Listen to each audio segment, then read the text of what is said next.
Greetings, Goosebumpers. Today we have a professional Goosebumper here. 100% professional. You know me. Very professional. Yeah, very professional. So anyways, today, guys, okay, I'll stop doing the jokes. Today, we have a Goosebump special.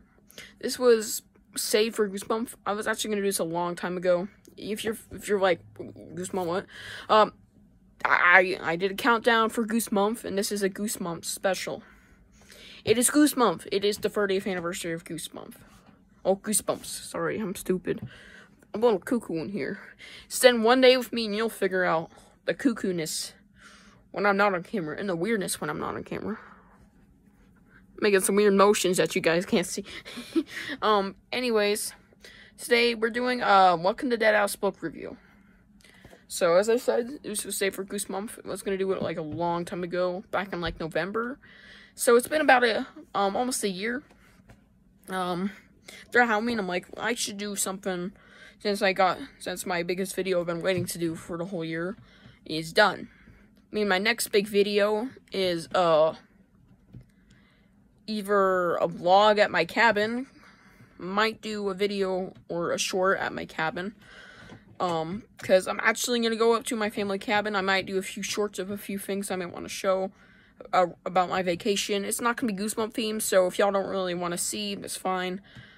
Either way, when I do vacation shit, I don't want to do Goosebump stuff, so I actually move stuff around for later. Like, I think it's between the 13th and the 20th is my vacation. So about a whole week. So that week is gonna be heavily un-Goosebump filled. But there will be Goosebump content still for that week. Only on my second channel, with that being Book of the Day stuff. So, yeah, stay tuned for that.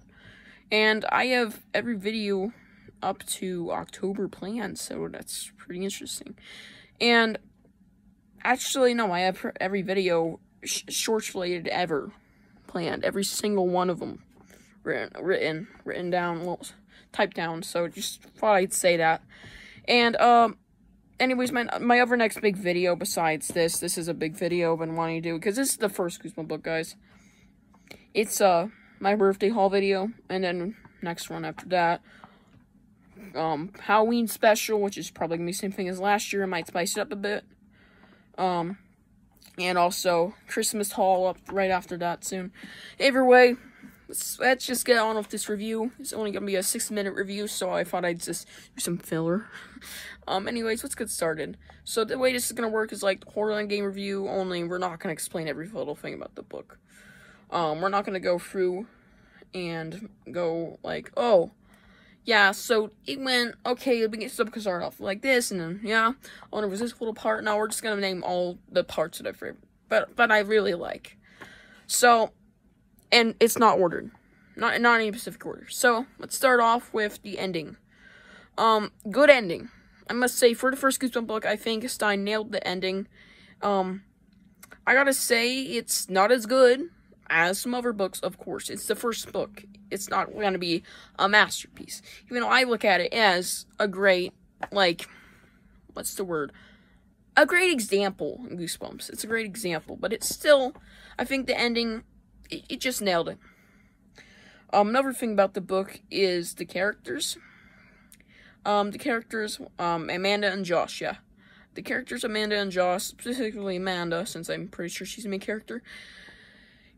Yeah, they were pretty good. They were well written. I think the neighbors were also pretty well written. I mean, they were these cliche bitches. I mean, just cliche people. And, yeah, they were just pretty grumpy people in general. But I think the neighbors and all the characters that we had in the story, pretty much all of them were okay. I can't remember if the mayor was actually in this one. He was in the episode, so I did do an episode about that, an episode review about that last September, so that was a really long time ago. I might do a remake if this video gets 10 likes. I mean, I'm probably gonna do it in September. I'll probably do a remake for the fuck of it, but I'm not adding to episode reviews because I don't want to double. Besides, I don't want to do more episode reviews because I'm getting tired of the series, and it ends in October with The Haunted Mask and The Haunted Mask 2. Haunted Mask 2 coming before, because I don't feel like it's worthy of being the final one. You know, it's just as good. Just like, no, we gotta start where it all started, not the sequel of where it all started. But, seriously, though, this has a good episode, and I think the episode is a really good representation of the book. Another thing I want to mention is some of the later areas. I think there was a scene where the zombies were all together, or zombies, ghouls, whatever you want to call them. The undead, there we go. The undead were all together in the town, or zombies. Just call them zombies, okay, Alex? Just don't go trying to go call them ghouls or undead or anything like that. Just call them zombies. Fucking idiot. Anyways, so the zombies all meet up in this later part of the book. I do remember it. That's one of the most memorable scenes in this book. Well, things in the book. I personally think it was actually a pretty scary scene. It's not scary, but it's still pretty scary. I mean, this first book wasn't very funny, but that's a good thing, because it's trying to be scary, but it wasn't trying to give children nightmares at the same time. You know, it kind of did. It wasn't the entire intention. It just gave people nightmares. But I personally think that scene where the zombies all meet up is actually really funny. Not funny, but a really fun scene, not funny scene.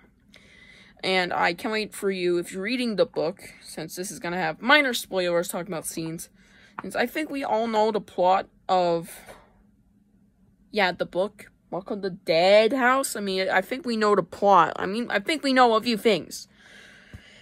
Anyways, next thing is Dark Falls. This place is iconic in Goosebumps. At least to me, it's very iconic and memorable. So we have Horrorland, Shock Street, or Shock Street Studios, whatever you're gonna call it. We have Panic Park. No, that one's not very memorable, but I still want a series about it. But what I want a series more of is the Carnival of Screams. No, the Carnival Horror. Sorry, I've been playing too much Horrorland game. The Wii one. PlayStation 2 one. Whatever. The 2008 one, if I remember well. And then we also have, Camp Nightmare, another notable place. We have, I'm trying to remember some of these places. We have Ghost Beach, literally the name of the book. And then we have Dark Falls, which isn't mentioned in the title or anything, like all the other ones are pretty much mentioned. Dark Falls is really memorable. And, I mean, especially since it's the first main location in Goosebumps. It's literally the first book of Goosebumps history. But seriously, it's a good idea. It's a good concept. The town's great. And, personally, it's one of my favorite locations in all of Horrorland history. Well, not horror. Goosebumps history. Very memorable. So, the final thing is Dead House. I don't have an opinion on it. So we're just gonna skip right over that. It's not exactly Dead House, but it's not really Dead House, okay? But they just call it that because the house is haunted, I guess, in a way. No, there's just zombies living in the fucking basement. That's the type of shit. I don't know, some shit like that. Like I said, there's gonna be spoilers in the cover, so. Final thing I want to say about the book is I think it was good pacing. I think the character arcs, which there weren't really many, there wasn't really any character arc, it was just, hey, these kids get into this situation, how they get out of it? They do it! They get out of it! I guess. But there's a twist. That's pretty much every Goosebumps book. Always kids. Well, that's the point. So it's relatable for kids. Like, oh my god, there's zombies in my basement. That's very relatable. What? No, there's no zombies in my basement, okay? Not that relatable, but it's relatable. Anyways, finally, let's actually get a personal opinion on this book. So, out of 10, how much do I like this book? How much do I love this book, since this is a good book? I'm gonna give it a 9 out of 10. For the first Goosebumps book, it really marks the landing, sticks the landing, sorry. And when I go back and read this, eventually I will, since I only read this once and it was a few years ago, from what I remember, it is a good book. 9 out of 10 is definitely maybe an understatement for the first Goosebumps book, but I do think it is a well-deserved rating. or if I were going to do stars, which I've never done in this channel, I'm going to give it 5 stars. It's a good book. It's a great start to Goosebumps. It's a great way to kick off. And not to mention that the next few books were even better. They genuinely got even better. Stay Out of the Basement, actually, genuinely, probably better. It's actually a good book. And then we get to Monster Blood, which is where science starts to slightly learn how to mix comedy. I guess, just a little bit. And then we get Say Cheese and Die. There we go. There's the comedy part. Like, okay, we're not trying to give children nightmares. We're trying to give them bad dreams. If you know what I mean. No, I'm not talking about wet dreams. I mean, I kind of want a wet dream. I mean, hi, Will Byers. I think the books that came after this were really good. So, this is, like I said, a great start to the series. And that is going to do it for this Goosebumps review.